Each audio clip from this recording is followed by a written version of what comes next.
बालक एक बार board examination में यानी सीबीएसई क्लास 10th का जो एग्ज़ाम है बालक, उसमें एक बहुत ही प्यारा सा क्वेश्चन ये पूछ दिया था। ये बोर्ड का पीवाईक्यू क्वेश्चन है। हम चाहेंगे कि इस क्वेश्चन को एक बार ट्राई करोगे और उसके बाद ही इसका सॉल्यूशन देखोगे कि इस टाइप के क्वेश्चन से डील करने के लिए किस टाइप का थॉट प्रोसेस का नीड होता है। पहले एक बार ट्राई करने के बाद ही देखोगे। क्वेश्चन में गिवन था कि tan alpha n tan beta के बराबर है और साइन अल्फा जो है वो m साइन बीटा के बराबर है। तो कॉस स्क्वायर अल्फा का वैल्यू हमें बताना है, मतलब इस इंफॉर्मेशन का यूज करके यहाँ तक हमें रीच करना है। हम ये बोल रहे थे बालक, हम ये बोल रहे थे कि इसको हम लोग लिख सकते हैं क्या, sine alpha by cos alpha is equal to n into, इसको हम लोग लिख सकते हैं sine beta by cos beta. हम tan को साइन कॉस में चेंज कर दिए। क्यों कर दिए? क्योंकि कॉस स्क्वायर अल्फा लाना है, साइन से हम लोग या कॉस से हम लोग इजीली कॉस तक पहुंच सकते हैं। साइन या कॉस से हम लोग साइन कॉस तक पहुंच सकते हैं, लेकिन tan से नहीं पहुंचेंगे, है ना। इसलिए इसको हम लोग चेंज कर लिए साइन कॉस में। अब एक बात देखो, यहाँ पे साइन अल्फा का जो वैल्यू है ना, ये m साइन बीटा है। साइन अल्फा का जो वैल्यू है ना m साइन बीटा है। हम लोग यहाँ पर साइन अल्फा के प्लेस पर अगर m साइन बीटा को पुट कर ले, है ना, हम पुट कर रहे हैं। देखो इसका value m sine beta sine alpha के प्लेस पर पुट कर दे रहे हैं, तो ये बात हो गया बालक m साइन बीटा, है ना। ऊपर में इसके प्लेस पर ये रख दिए और ये बन गया cos alpha is equal to n into sine beta, है ना। साइन बीटा क्यों पुट कर दिए बालक, हम तुमको अभी बता रहे हैं। ये इसलिए पुट किए कि ये साइन बीटा और बालक साइन बीटा कैंसिल हो जाएगा। साइन बीटा कैंसिल हो गया, है ना। साइन अपने को चाहिए भी नहीं, कॉस स्क्वायर अल्फा चाहिए, है ना। कॉस बीटा को इस साइड ला रहे हैं, तो ये बन गया m कॉस बीटा बन गया, और इस कॉस अल्फा को इस साइड ले गए तो ये बन गया बालक n कॉस अल्फा। इस टाइप का कुछ सीन यहाँ पर बालक क्रिएट हुआ। अब क्या किया जाए, यहाँ तक तो ठीक है, ये बात तो आ गया। एक और बात अपने को दिया हुआ है, sine alpha is equal to m sine beta. इसको लेट कर लिया जाए इक्वेशन 2 और इसको बालक इक्वेशन 1 लेट कर लिया जाए। दोनों इक्वेशन को अगर स्क्वायर करके सिंपली हम ऐड कर दें, दोनों इक्वेशन को स्क्वायर कर रहे हैं और सिंपली इसको ऐड कर ले रहे हैं, है ना। ऐड भी थोड़ा सा हम तरीके से करेंगे, अल्फा वाला को एक साइड रखेंगे। जैसे देखो यहाँ पर इसको इक्वेशन 1 ना मान करके, एक सेकेंड बालक, देखो इसको हम लोग इक्वेशन 1 ना मान करके इसको रिवर्स कर देते हैं। देखो n cos alpha is equal to m cos beta. अरे इसको ऐसे लिख ले तो क्या दिक्कत है, कोई दिक्कत नहीं है, लिख सकते हैं ऐसा। अब इसको इक्वेशन 1 मान लेते हैं, है ना, इक्वेशन 1। अब देखो इन दोनों इक्वेशन को स्क्वायर करके बस ऐड कर देना है।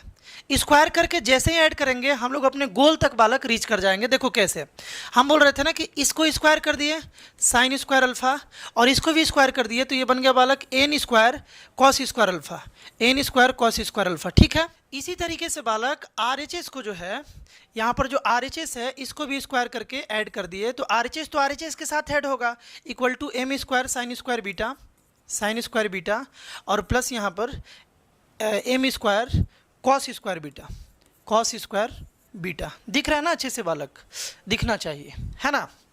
अब देखो यहाँ तक तो ठीक है, मतलब बेसिकली हम लोग क्या किए, इक्वेशन 1 और इक्वेशन 2 को दोनों को स्क्वायर कर दिए। पहले स्क्वायर किए तो ये ऐसा बन गया और ये वाला ऐसा बन गया, ये बालक ऐसा बन गया और ये वाला ऐसा बन गया। पहले स्क्वायर किए तब दोनों इक्वेशन को ऐड कर दिए। दोनों को ऐड करोगे तो LHS के साथ और RHS के साथ। हम ये बोल रहे थे कि अपने को इससे कोई मतलब नहीं है, हमको तो कॉस स्क्वायर अल्फा लाना है। तो इसको बालक हम लोग चेंज कर सकते हैं, 1 माइनस कॉस स्क्वायर अल्फा हम लोग इसको लिख सकते हैं। साइन स्क्वायर अल्फा को हम लोग 1 माइनस कॉस स्क्वायर अल्फा लिख सकते हैं। क्यों? By using identities sine square alpha plus cos square alpha is equal to 1। उस आइडेंटिटीज को यूज करके बालक हम लोग ऐसा यहाँ लिख सकते हैं, है ना।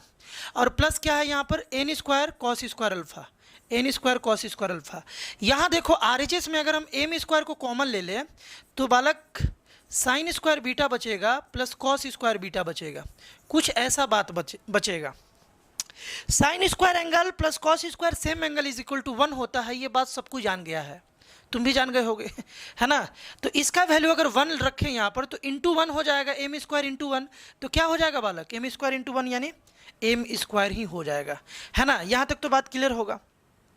अब देखो ध्यान से, यहाँ पर हम क्या कर रहे हैं, हम बालक ऐसा सोच रहे हैं कि इस वन को हम लोग इधर भेज दें, इस वन को इधर भेज रहे हैं और इसको थोड़ा सा अरेंज करके लिख रहे हैं, तो n square cos square alpha हो गया और माइनस कॉस स्क्वायर अल्फा हो गया, ऐसे लिख सकते हैं इधर में। और वन को इस साइड भेजें तो m square into one m हो गया, मतलब एम स्क्वायर हो गया, और ये वन इस साइड जाएगा तो माइनस वन हो गया, है ना। अरेंज करके इसको लिख लिए। अब यहाँ से अगर हम लोग कॉस स्क्वायर अल्फा जिसका वैल्यू चाहिए उसको कॉमन ले लें तो एन स्क्वायर माइनस वन बचेगा और यहाँ से बालक एम स्क्वायर माइनस वन बचेगा।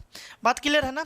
हमको इसका वैल्यू चाहिए तो हम लोग इसको रखेंगे, ये इसके साथ बालक मल्टीप्लाई में है तो इसको हम लोग इस साइड भेज देंगे, यानी कि ध्यान से देखो, यानी कि बालक कॉस स्क्वायर अल्फा का जो वैल्यू है वो आ गया m square minus one by n square minus one, है ना। यही इसका राइट आंसर था बालक, है ना। Right answer cos square alpha का ये था। तो बालक इस टाइप के क्वेश्चन से डील करने का बस तुम्हें थॉट प्रोसेस समझते चलना है। इस टाइप का और क्वेश्चन देखने के लिए देखो, तुम्हारा 10th का तो सारा सिलेबस अपलोड हो ही रहा है, लेकिन कुछ अच्छा क्वेश्चंस का कलेक्शन अलग अलग प्लेलिस्ट में है, जाके प्लेलिस्ट को अच्छे से चेक करो, तुम्हारे लिए बहुत सारा अच्छा कंटेंट बालक इस चैनल पर अपलोडेड है। ट्रिग्नोमेट्री बूस्टर में अगर तुम विजिट करोगे, ट्रिग्नोमेट्री बूस्टर नामक प्लेलिस्ट में, है ना, तो उसमें तुमको ऐसा कुछ इंपॉर्टेंट क्वेश्चंस दिखेगा, उसे एक बार जरूर ट्राई कर लोगे एग्ज़ाम देने से पहले। मिलते हैं बालक हम लोग नेक्स्ट वीडियो में, बाय।